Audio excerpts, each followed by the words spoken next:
You're listening to the Sex and Psychology Podcast, the sex ed you never got in school and won't get anywhere else. I am your host, Dr. Justin Lehmiller. I am a social psychologist and research fellow at the Kinsey Institute and author of the book, Tell Me What You Want, The Science of Sexual Desire and How It Can Help You Improve Your Sex Life. New year, new sex life. Whether you're someone who typically makes New Year's resolutions or not, the transition between years is always a good time to stop and reflect on our lives, and that includes thinking about our sex lives. I mean, how are things going? Are you getting what you really want? Does it feel like something is missing? Do you and your partner feel like you aren't connecting like you used to? Depending upon how you answered these questions, it might be the perfect time to make a plan that's going to lead to real change and give your intimate life a boost. But how do you make resolutions that actually work and that are going to lead to meaningful change? That's what we're going to be talking about in this episode. We're going to be discussing how to make sexy New Year's resolutions that can help you to have better sex all year long. My guest is Ashley Weller. She is a human sexuality and health psychology professor at Chapman University in Southern California. Ashley also works in mental health clinical research and has more than 15 years of experience in sex education. She also has her own podcast called What's Your Position, which tackles issues surrounding sexuality, relationships, life, and love from a comedic yet educational point of view. This is going to be a fascinating conversation that you won't want to miss and that's going to set you up for success in the new year. Stick around and we're going to jump in right after the break. Do you want to learn more from me in the form of an online or in-person course? Become Sexceptional by getting certified with Sexual Health Alliance, where you can learn from yours truly and a number of top sexuality scholars. Each year with Sexual Health Alliance, I teach courses like Fantasies Around the World, as well as immersive study abroad classes in several exciting countries. Join these programs and become a certified sexuality professional at the same time. From sex therapists to sex educators, sex coaches to sexologists, Sexual Health Alliance streamlines your path to certification while allowing you to learn from leading experts in the field. Most importantly, you'll gain the knowledge, skills, and credentials that you need to excel. Become Sexceptional and connect with world-class experts and an engaged community of sexuality professionals from all across the globe. Start your path to certification today at sexualhealthalliance.com. Hi, Ashley, and welcome back to the show. Hi, thank you for having me. Well, it's wonderful to have you here and to be here for my last couple of episodes of the year. Oh, yay. So in today's show, we're going to be talking all about how to have a better sex life in the new year. Now, to get us started, if you ask people on surveys if their sex life could be better, most people would agree with that. And I've seen that in some of my own data. And so there are probably a lot of people right now who are resolving to have better sex next year. But if your resolution is simply to have better sex, that's probably not enough. For a resolution like this to work, it needs to be specific and realistic. So I wondered if you could tell us a little bit about how to set goals that are actually likely to achieve something meaningful for your sex life. Like, what kinds of things should we be thinking about when we make sexy resolutions beyond just have better sex? So you bring up a really good point. I think that it's important to remember that whether you are making resolutions for sex or for health and wellness or just to be not so much of like a dick in the new year, it's really important to be specific. It's hard for human beings to set these lofty goals like I want to lose 30 pounds. And when we don't achieve those goals, we feel like a failure. So people tend to avoid setting resolutions because the moment they don't meet that resolution or they don't do something that is achieving that resolution, they feel like they've let themselves down. So I think two things are really important when we're setting these resolutions, regardless of the types, right? Set achievable tiny goals and make them very specific. The more specific, the better. I want to read a page of a book every week. That's a really easy goal. Instead of I want to read a book every week. Because the first week of the year, you're probably going to fail and now your resolution is over. I have a good friend who says that she sets a resolution every year on her book app to just read one book a year. And once she achieves that goal, anything beyond that is better than what she expected. So setting these tiny achievable goals that are very specific help us feel better about ourselves. And then set goals or resolutions that are forward thinking. So not, I want to lose 30 pounds, or I want to not drink for 60 days, or I want to masturbate every day for 40 days, because those goals and those resolutions are really easy to fail at. So set goals that are more forward thinking. I want to masturbate more in the new year is a much better goal than I want to masturbate every day in the new year. Yeah, I totally agree with that. And for example, instead of your resolution being, I'm going to communicate about sex better, maybe it's, I'm going to share one sexual fantasy with my partner this year, right? And so that makes it something that's more specific, more achievable. It doesn't put too much pressure on you. And it's also less vague. You know, a lot of times we make these resolutions that are just like, well, I'm going to be a better communicator. I'm going to have better sex. And it's like, well, what does that mean? Right. And so it becomes harder to achieve when we don't have this like tangible, measurable outcome. So yeah, I think that's all great advice to think about. So I have lots of things on my list that I could talk about in terms of sexy New Year's resolutions, but I'm curious to hear from you. What are some of your top resolutions or suggestions for ways for people to have better sex in the new year? So I like to break it down into a couple of different categories. I wanted to sort of break down sex with yourself and sexy resolutions that had to do with just you. I think so often when we make resolutions about sex, they involve someone else and we kind of forget about ourselves, and we are our best sex partners. So I wanted to sort of focus a little bit on some sexy resolutions that you can make all by yourself without a partner. And my first one is to have a weekly date night with yourself. Date yourself, really. Take yourself out on a date, whether it's just to coffee or to a really nice restaurant you've been eyeing, and get dressed up and put on perfume or cologne.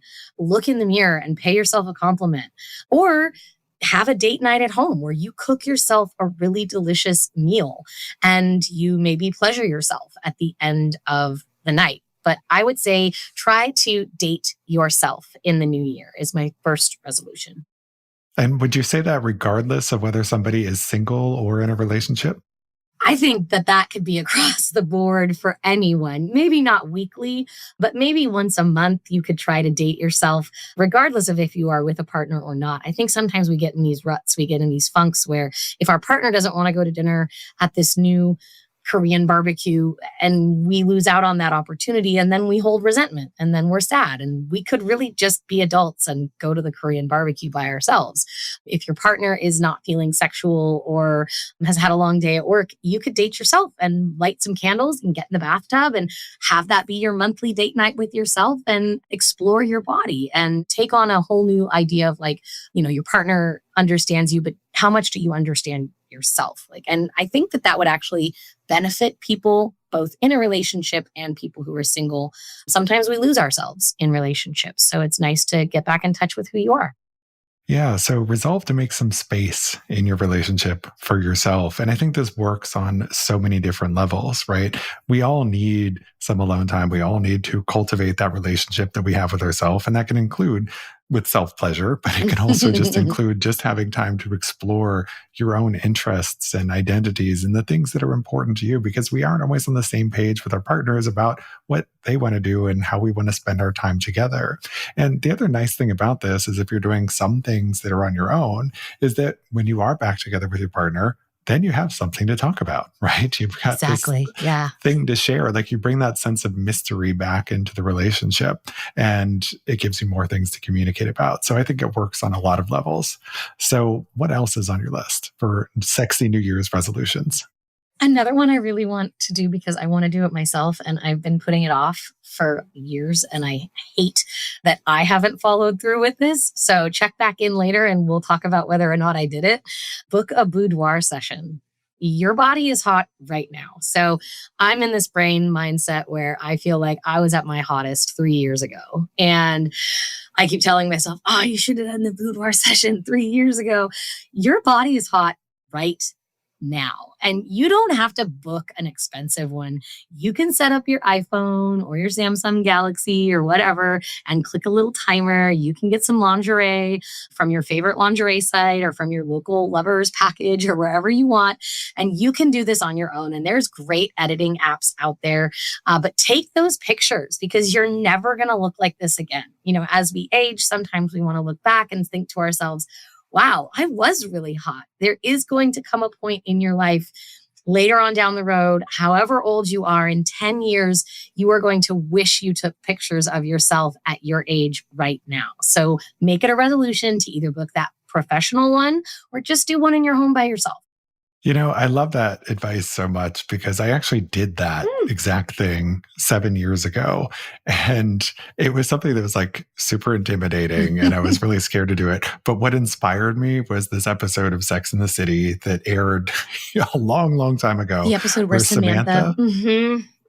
Oh. Yep. Samantha went and had a sexy photo shoot and had, these photos of her hanging inside of her home. Yeah. And I was like, gosh, I wish like one day I would feel as much confidence in my body as she does that I could do a sexy photo shoot and hang those pictures up at home. Yeah. So I arranged for the photo shoot. I think it was like $200. I mean, it was expensive, but it wasn't crazy expensive. Yeah. And the most intimidating part was like the next day going back after the photo shoot and the photographer had literally taken 600 photos of me and projected them on the wall. Like we were doing like PowerPoint slideshow and I had to select like which 2 photos I wanted. And it's like, oh my God, this is a lot. I understand like what people must feel like when they see themselves like, in a nude scene on screen, like in a movie theater. I'm like, that's kind of what it felt like to me, even though the audience was just me and the photographer. But I am so glad that I did it. And I still have those photos hanging in my house and they're just in my bedroom. They're like for me to see,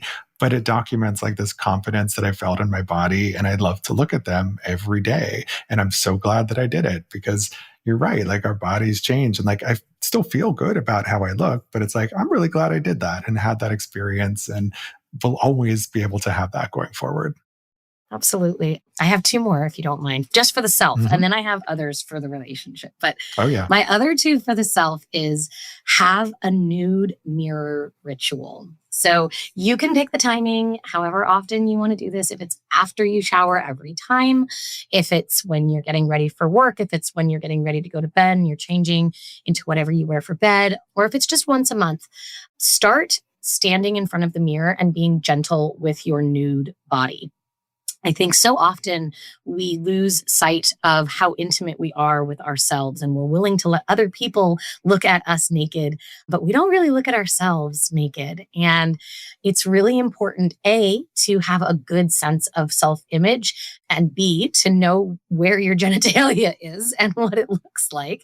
And C, it's also really important to be kind to yourself and to have that mindset of body confidence, especially when you're going into intimate settings with your partners. Yes, body appreciation is so important because as we know, body image anxiety can really undermine a lot of our sexual connection with our partners because then we start getting in our heads and we're worried about how we look and so forth. And to the extent that there's anything that you can do to kind of ease or reduce that anxiety so that you can feel more comfortable and confident in the moment, all the better. Yeah. My last one for the self, the sexy self, is to try a new erotic medium. So a lot of times when people are engaging in masturbation or erotic media, it's visual, right? It's porn. And even if you're using ethical porn, it's still videos and porn in your face. So I would suggest trying a new medium. I would very much like to try audio porn, like audio erotica. There's a ton of apps for that. And I think that it would be really interesting to, if you aren't looking at feminist porn, try that. If you haven't looked at an erotic comic book, try that. If you haven't done auto erotica, like an app with somebody reading or talking to you dirty in your ears, try that and see if there's any other part of your arousal template that you can ignite. Because I feel like we sometimes get a little stale just watching the same old porn over and over again. And you might discover a new kink, unlock a new fantasy, or find out something new about yourself that you like to be called a good girl by somebody whispering deep into your ear. Yeah, I mean, it's so true. As I've said many times on the show before, sometimes we don't know what we like until we experience it, right? And it could be that exposing yourself to a different type of porn or erotica could open up this whole new world of possibilities that you might discover are things that you were turned on by all along.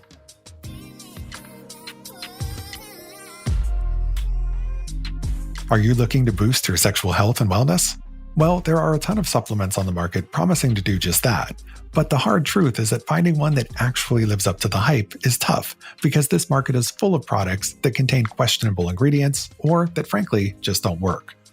That's why I'm excited to introduce you to VB Health. VB Health is in the business of trust and transparency. Their sexual wellness supplements are doctor-formulated, rigorously third-party tested for purity and potency, and made right here in the USA. Whether you're looking to give your libido a kickstart, to support the health of your semen, or increase vaginal wetness or lubrication, VB Health has something for you. So if you're ready to ditch the shady stuff and choose a sexual health supplement that's effective and that you can feel confident about, it's time to check out VB Health. Learn more and get yours at vb.health. Visit vb.health and use code Justin for 10% off or click the link in the show notes.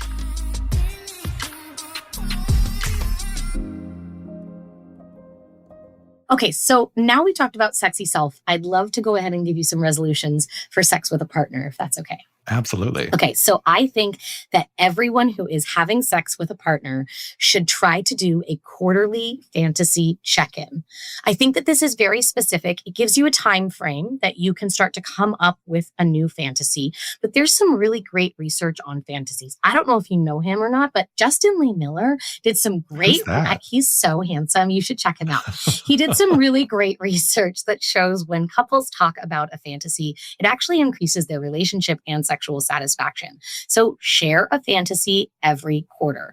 And maybe you can take turns and you can either decide if it's a fantasy that you want to act out or if it's just a fantasy that you both want to think about, maybe look up some erotic material regarding and engage in playful sex surrounding. This brings up novelty. This also helps you feel more comfortable with your partner and also gets your fantasies on the table.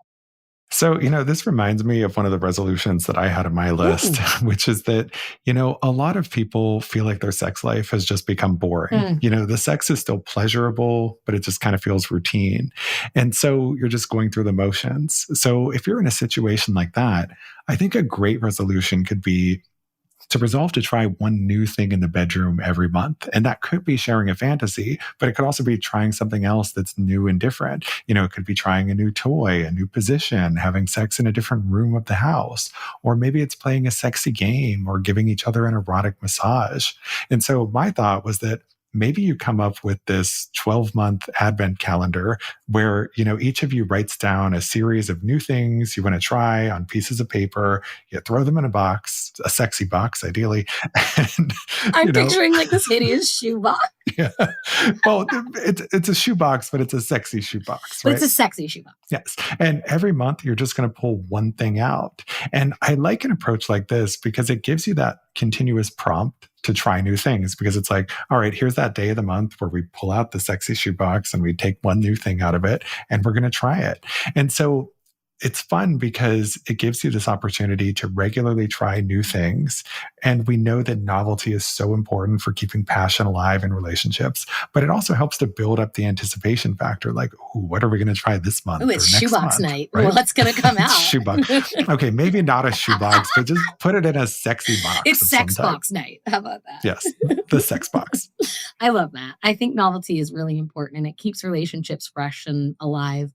Along those lines, I was also going to say a resolution could be to either join an app with your partner to help give you ideas for new dates or new sexy time activities, or a toy of the month club that you can use on one another, or join a subscription box like Aria that sets up scenes, full scenes for you to go ahead and create scenarios that maybe you're too shy to say yourself, like, I want to be spanked or I want to use ice and candle wax. You don't have to come up with this. These sites, these apps, these products, they do it themselves. So you don't have to think about it or take the hit for it. It's almost like saying, oh, I had a dream about this, right? It's not you doing it. It's the app or the subscription service. So I'd say sign up for a sexy subscription this year. Yeah. And this has me thinking like, all right, so resolving to do new and novel and exciting things, great. But I think we also need to step back and talk about how maybe sometimes we need to have a resolution before this, because sometimes we need to create a space for sex in the relationship before we go to the next step of trying new things. And so one of the things that I was thinking about in terms of sexy resolutions is that, sometimes life is just so busy that we feel so overwhelmed and stressed that it's like we feel like we don't have time for sex, let alone for the desire for it to set in. And so I think maybe before we resolve to try new things, maybe let's resolve to make sex a priority in our lives and in our relationship to make sure that the sex even happens so that then we can, pull out the sexy shoebox. Now, making sex a priority is one of those things that I think can look very different for different people. For some people, it might look like scheduling sex, but I know that there are a lot of people who are like, oh, scheduled sex sounds really unsexy. And it's like, all right, I get that. I understand that, but maybe let's try reframing it. And so maybe instead of scheduling sex, maybe we're creating intimacy rituals, right? Which I think sounds a little bit more appealing or enticing. And, that can look like a lot of different things. Maybe it's that you have Saturday morning snuggle sessions, where you sleep in and then you just cuddle in bed for a while. And then, maybe something does or doesn't happen, but at least you've prioritized the relationship and you're getting some of that intimate time. Or maybe it's having a regular sexy game night or date night. It's just like how in a relationship, we have our rituals with our partners that are non-sexual. Like maybe we have coffee together in the morning, but it's finding something that is sexy and intimate and that you can make a ritual out of that as well. I love that. Yeah. Scheduling like a monthly massage or a monthly shower session together. And like you said, if something sexy happens, it does. But either way, the intimacy was prioritized and it doesn't feel like, okay, on the 3rd of every month, we're going to fuck. Like, no. Yeah. I love the alliteration, by the way. Saturday snuggle sessions. I'm going to make that a thing. That's amazing. Or we're going to do it on the 6th and 9th of every month. Oh my God. That's perfect. See, there are ways to make scheduling sex fun, right? There are, yeah. And it leads up to anticipation. And studies have also shown that scheduled sex is just as fulfilling, if not more fulfilling, than impromptu sex. Look it up. It's a thing. I also think that we should make a resolution to have one sexual encounter a year be all about your partner. Nothing is off the table, right? I mean, you have like boundaries beforehand, but it's all about pleasuring your partner. It's all about worshiping your partner's body and your partner being pleasured and fulfilled and hopefully leading to orgasm. And it has nothing to do with your pleasure or your orgasm. You focus and make one day all about the pleasure of your partner, whether that be blowjobs or oral sex or their favorite position or a massage. And then you let them queen and sit on your face and you are there for their pleasure. And I think that would just be a great day. This reminds me of a lecture I was literally just giving before this podcast, which was on sexual communal strength and how Dan Savage talks about this idea of being good, giving, and game in bed. And that's really what sexual communal strength is. And it's a concept that my colleague Amy Muse came up with some of her colleagues that she's talked about on the show before. And it's basically this idea that you're willing to take turns prioritizing one another's sexual needs.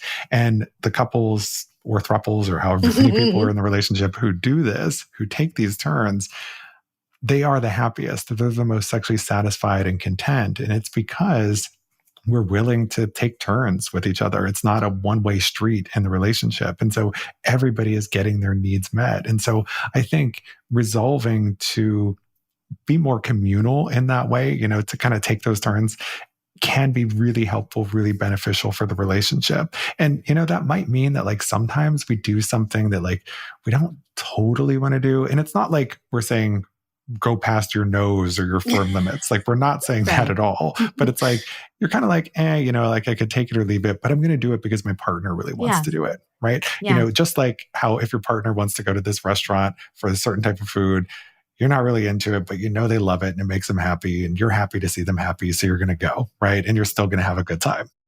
I know a lot of people, a lot of men who love going down on their woman. And I know a lot of women who are like, I can really just take that or leave it. But if that's going to pleasure your partner by allowing him to go down on you and then having sex with you and worshiping your body, let that be the thing, right? Yeah. I love it. Love that advice. Okay. Yes. I have one more resolution and it's a little controversial, Justin. Uh-oh. What is it? I think everyone should go to a sex party this year. Okay, maybe not everyone. Okay. But people if it's, should think about it. I think you should really think about it. And it might be the Vesper talking, but I truly think that going to a sex party, not even engaging, you don't have to engage. You can stay above. You don't have to go to the part where people are having sex. You can go and just watch. You can go and see people in their element. You can go and just have a drink. You can dress up and feel sexy, but that environment changes people and it makes you feel so desired. And even if your boundary is, we're just going to go and watch, we're going to maybe kiss and then we'll go home. You've got so much banked for fantasy play for later. You don't have to do anything at a sex party except walk in the door. And I think it's just really fun. And if you're feeling super adventurous, I think that should be on your resolution list. Yay. Yeah, so I think that's a good resolution for somebody who is sexually adventurous, but I'm going to dial it back a little bit for a general audience to say, resolve to immerse yourself in a sexually diverse environment, right? To expose yourself to something that's new and different. It really, again, depends on your comfort level, but it's pushing yourself a little bit outside your comfort zone. So for example, if you've never been to a sex shop before in person, maybe that's a good place to start, sort of putting yourself in this different environment and going in and exploring and seeing what that's like, something that just feels different for you. Or maybe it's visiting a nude beach for the first time, right? There's all different kinds of ways it can go, where it can be as overtly sexual or not as you want it to be, but kind of continually pushing yourself outside of your comfort zone helps to explore and expand your ideas about sex and helps you to learn new and different things about yourself and what it is that you might like and enjoy. And if you can do that with a partner, it can also be this self-expanding experience where you're trying something new and novel and exciting together. So there's a way to go for everybody, no matter where they're coming from or starting from. You could also go to a strip club. Sure. There's all kinds of things you can do, but find a sexually diverse environment that is right for you. I love that. All right. Well, thanks so much for sharing your sexy New Year's resolution tips with us, Ashley. I'm really looking forward to continuing our conversation in the next episode and talking all about resolutions for healthier relationships. Thank you so much. Can you please tell my listeners where they can go to learn more about you and your work and check out your podcast? Absolutely. Join us on What's Your Position podcast, where we tackle all sorts of fun and exciting topics. You could do What's Your Position podcast on Instagram. We have a website, what'syourpositionpodcast.com. You can contact us through that website, and we are everywhere you get your podcasts. So anywhere you get podcasts, you can find What's Your Position. And thank you so much for always having me. It's always a pleasure. And I will be sure to include links to all of that in the show notes. So thanks again so much for your time. Always a pleasure to have you here.